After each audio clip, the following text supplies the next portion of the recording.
வணக்கம் மக்களே. ஏடிஎம்கே தமிழ்நாட்டு அரசியலில் ஒரு தவிர்க்க முடியாத ஒரு கட்சி. ஆனால் அந்த கட்சி என்றைக்குமே அந்த இரு பெரும் தலைவர்கள், அது எம்ஜிஆர் மட்டும்தான், அம்மையார் ஜெயலலிதாவும் சினிமா துறையில் ஃபேமஸான ஒரு நடிகையாக இருந்ததுனால, அது அவங்க எம்ஜிஆர் இருக்கும்போதே கட்சிக்குள்ளே வந்ததுனால கட்டி காப்பாற்றி கொண்டு வர முடிஞ்சு. அதுவும் 91 அவங்களுக்கு ஒருத்தவரோட உயிர் தியாகம் அந்த கட்சிக்கு ஒரு உயிர் கொடுத்தது. அதுக்கப்புறம் அந்த அம்மா கரிஷ்மேட்டிக் லீடர்ஷிப்பில் வளர்ந்து வந்தது அந்த கட்சி இருந்தது. ஆனால் அந்த கட்சியில் என்றைக்கும் எப்பவும் நடக்கிறது தான், ஆட்சி அதிகாரத்தில் இல்லைன்னா அதிகாரத்தை நோக்கி அதில் இருக்கிறவங்க பிச்சு பிச்சு பிச்சு பிச்சு போய் எங்கேயாச்சும் சேர்ந்துருவாங்க.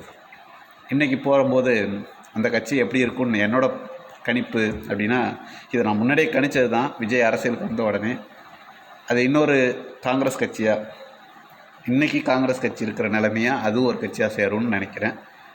இல்லை கொஞ்சம் பெரிய பாமக கட்சியாக இருக்கும். ஏன்னா கிட்டத்தட்ட அந்த கட்சியிலையும் ஜாதி உட்பட்ட அந்த இதுதான் ஓடிக்கிட்டுருக்கு.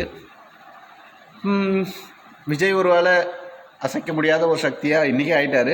இனி வரும் இந்த ஆட்சி நல்லாட்சியாக நடந்து அதுக்கப்புறம் விஜய் ஒரு அசைக்க முடியாத சக்தியாக இருந்தால் திமுக கூட அதிமுக கூட்டணி சேரும். இன்றைக்கி அந்த பேச்சுவார்த்தை நடந்தது. இன்றைக்கி இருக்கிற சண்முகம் இவங்க மாதிரி ஆளுங்கள்லாம் கண்டிப்பாக தாவேக்காவிலையோ கிடைக்கிற வாய்ப்பில் எங்கேயாச்சும் போய் செட்டில் டவுன் ஆகிடுவாங்க. தாவேக்கா கட்சியில் சேர்றது தான் ஆசைப்பட்றாங்க. ஆனால் விஜய் அவர்கள் யோசித்து முடிவு பண்ணணும். இவங்களெல்லாம் சேர்த்தோம்னா நம்ம ஏதோ கொஞ்சம் நெஞ்சம் நல்லது பண்ணணும்னு நினைக்கிறதையும் கெடுத்து விடுவாங்க. இவங்கெல்லாம் அரசியலேருந்து முற்றா ஓய்வு பெற்று போய் செட்டில் டவுன் ஆகிடுங்க. இல்லைனா உங்களுக்கு இருக்கவே இருக்குது, டிஎம்கேல போய் சேர்ந்துருங்க. அந்த விதத்தில் ஓப்பன் சொல்லுவாங்க, எவ்வளவோ பரவாயில்ல, நல்ல முடிவு எடுத்து அங்கே போய் சேர்ந்துருக்காரு. இதுக்கு முன்னாடியே அரசியல் ஆட்சி அதிகாரத்துக்கு தாவேக்கா வரத்துக்கு முன்னாடியே போனவங்க ஜெயசிறி பிரபாகர், அப்புறம் கூப்பா கிருஷ்ணன் அண்டு செங்கோட்டையன், இவருங்க மாதிரி ஆளுங்க மேலேயும் தப்பு இருக்குன்னா அவங்கள நியாயமானு சொல்லலை. ஆனால் அவங்களாம் ஏதோ போய் சேர்ந்துட்டாங்க. கொஞ்சமான தொகை இருக்கும்போது அவர்களை கட்டுப்படுத்த முடியும், நம்ம நல்லது செய்யணும்னு நினைக்கிறவங்களால.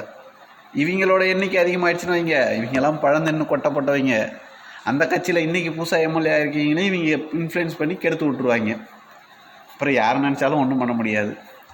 அதுதான் நடக்க போகுது. எடப்பாடியார் கடைசியில் ஒரு கூட்டணி கட்சியாக காங்கிரஸ் மாதிரி திமுக கிட்ட ஒரு கூட்டணி வச்சு நம்ம 2 பேரும் தாய் கழகம் அப்படின்னு சொல்லி கூட்டணி வச்சு தான் விஜய் எதிர்க்க போகிறாங்க போல்.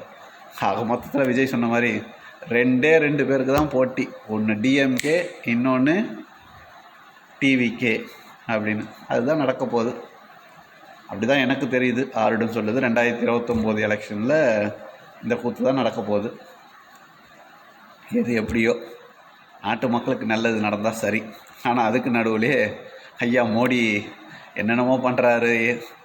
போகிற போக்கில் இந்தியாவோட பொருளாதாரமே படுத்துரும் போல் இருக்குது. 2 வாட்டி மோடியோட ஆட்சி, பெரும்பான்மை ஆட்சி இருந்தது, ஏதோ சஸ்டெயின் பண்ணி ஓடிட்டார். இந்த வாட்டி என்ன நடந்ததுன்னு தெரில. அதுதான் சொல்லுவாங்களே, ஒருத்தவங்க தொடர்ந்து ஆட்சியில் இருந்தால் அவங்களோட சிந்தனையும் மழுங்கிடும். வேறு வகையில் நம்ம எப்படி அடுத்த ஆட்சி அமைக்கலாம்னு சொல்லி அதுக்கான செயல்பாட்டில் இறங்கிடுவாங்க. நாட்டு மக்களுக்கு நல்லதோ பொருளாதாரமோ அதை பற்றி யோசிக்கிற திறன் குறைஞ்சிரும். அதிகபட்சம் 2 வாட்டி தான் இருக்கணும்னு அமெரிக்காலாம் இருக்குது. ஒரு அதிபர் 2 வாட்டி தான் தேர்தலில் போட்டியிட முடியும், வெற்றி பெற்றால். அதிபராக போட்டி போடல, எத்தனை வாட்டி வேணும், அதிபராக வெற்றி பெற்றுட்டாங்கன்னா 2 வாட்டி தான் அதிபராக இருக்க முடியும். அதுக்கு மேலே போட்டி போடவே முடியாது. போட்டி போடவே முடியாது. 2 வாட்டி அதிபராக இருந்தவங்க போட்டி போடவும் முடியாது. அந்த மாதிரி கொண்டு வரலான்னு நினைக்கிறேன். இந்தியாவிலையும் நல்லாயிருக்கும். 3வது வாட்டி வந்தபோது பாருங்கள் எந்த அளவுக்கு பொருளாதார தடை அப்படியே ஃபால் டவுன் ஆகிட்டே போகுது. என்ன நடக்க போகுதுன்னு தெரியல. இன்னும் 1 மாதத்துக்குள்ளே நிறைய விஷயங்கள் பார்ப்போம் போல இருக்குது. ஆல்ரெடி தட்டுப்பாடுகள், பெட்ரோல் டீசல் தட்டுப்பாடு, டாலருக்கு நிகரான இந்திய ரூபாயின் மதிப்பு மிகப்பெரிய வீழ்ச்சி, எங்கே போய்கிட்டு இருக்குன்னு இல்லை. திடீர்னு பார்த்தா அரசியல்வாதிகள் எல்லாம் நல்லவர்கள் ஆகிட்டு கான்வாயில் நாங்கள் குறைச்சிக்கிறோம், வாகனங்களை குறைச்சிக்கிறோம், 2 நாள் இதை பண்ணுங்கள், வீட்டிலேருந்து ஒர்க் பண்ணுங்கன்னு என்னென்னமோ சொல்லிக்கிட்டு இருக்காங்க. தெரியல என்ன நடக்குதுன்னு. நீங்கள் என்ன நினைக்கிறீங்க?